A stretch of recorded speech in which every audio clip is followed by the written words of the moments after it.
اور ان کے کبھی کبھی آل انڈیا پرسنل لاء بورڈ کے بارے میں جب ہم بات کرتے ہیں تو لگتا ہے کہ شاید 1400 سال سے یہ چل رہا ہے، لیکن یہ بنا تو 1973 میں۔ اور پرشن جو بھی اس باڈی کے بارے میں پوچھتا ہے یا اس کا ادھارن دیتا ہے یا اس کا کوٹ کرتا ہے، میں ان سے صرف ایک بات پوچھنا چاہتا ہوں، اس باڈی کی کریڈیبلٹی کیا ہے؟ کس نے اس باڈی کو الیکٹ کیا؟ یہ کہاں کے یہ رہنما بن گئے؟ کس بیسس پہ؟ کیا یہ قوم کے اندر الیکشن ہوتا ہے جس میں یہ جیت کے آتے ہیں؟ یہ تو اپنے آپ کو چن لیے، اور اسی میں مسلمانوں کی ہسٹری میں اس کو جاہلیہ کہتے ہیں۔ جاہل شبد سب جانتے ہیں، لیکن وہ ایک جاہلیہ ہے، اگنورنس۔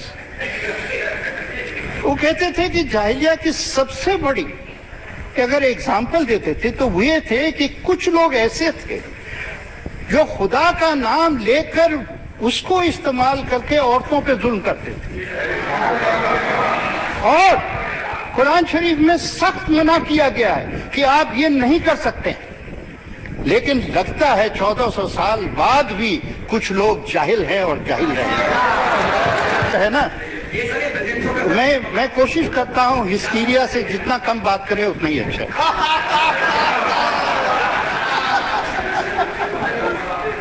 ایک نہیں جانا چاہیے۔ تایا زنکن نے ایک پرشن پوچھا کہ آپ نے تو کہہ دیا کہ ہندو کوڈ بل آپ کی سب سے بڑی اپلبدھی تھی، سب سے بڑی کامیابی تھی، ایک پرشن کا جواب دیجئے، کیا مسلمان عورت کا حق نہیں تھا کیا ریفارم کا؟ آپ نے مسلمان عورتوں کے لیے ریفارم کیوں نہیں کیا؟ اب جواہر لال کے پاس کوئی جواب نہیں تھا۔ انہوں نے یہ نہیں کہا، وہ یہ نہیں کہا کہ ریفارم نہیں ہونا چاہیے، انہوں نے ایک جواب دیا کہ وقت صحیح نہیں تھا، اور وقت صحیح نہیں تھا یہ ان کا جواب مجھے 40 سال سے جب سے میں سن رہا ہوں اس ڈیبیٹ کو، یہ چرچا ہو رہی ہے، 40 سال سے میرے من میں صرف ایک پرشن ہے، ایک سوال ہے، صحیح وقت کب آئے؟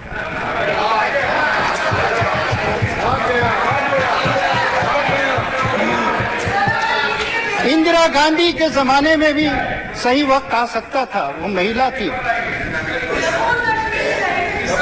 لیکن ان کے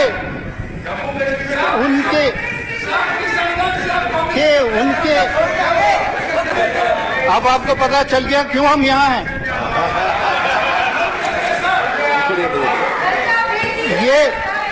یہ پرشن کا جواب جو ہے اتہاس مانگ رہا ہے۔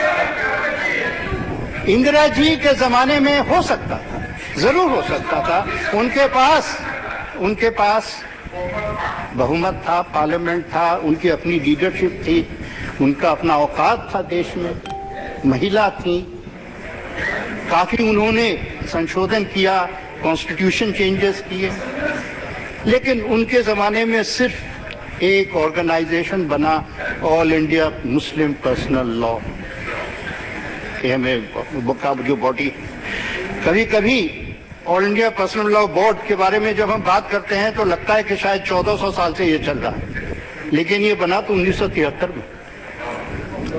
اور پرشن جو بھی اس باڈی کے بارے میں پوچھتا ہے یا اس کا ادھارن دیتا ہے یا اس کا کوٹ کرتا ہے، میں ان سے صرف ایک بات پوچھنا چاہتا ہوں، اس باڈی کی کریڈیبلٹی کیا ہے؟ کس نے اس باڈی کو الیکٹ کیا؟ یہ کہاں کے یہ رہنما بن گئے؟ کس بیسس پہ؟ کیا یہ قوم کے اندر الیکشن ہوتا ہے جس میں یہ جیت کے آتے ہیں؟ یہ تو اپنے آپ کو چن لیے، اور اپنے آپ کو چن کے بس اپنے ہی خیال کے لوگوں کو جوڑتے جاتے ہیں، اور سارے دیش کے 18 کروڑ لوگوں کے یہ ایک فالس آواز بن گئے۔ جب کچھ ہوتا ہے، جب کوئی بات ہوتی ہے، تو بھائی ان سے پوچھ لو، کیوں پوچھ لیں؟ یہاں پر جتنے ہیں ہم کئی پارٹیز کے ہیں، لیکن سب الیکٹ ہو کے آئے ہیں کہیں نہ کہیں سے، ان کا ادھیکار ہے رائے جو بھی رکھیں، لیکن ان کا کیا ادھیکار ہوتا ہے؟ یہ موقع پھر جیسے بہت لوگوں نے کہا شاہبانوں کے زمانے میں آیا، وہ موقع بھی ہاتھ سے نکل گیا۔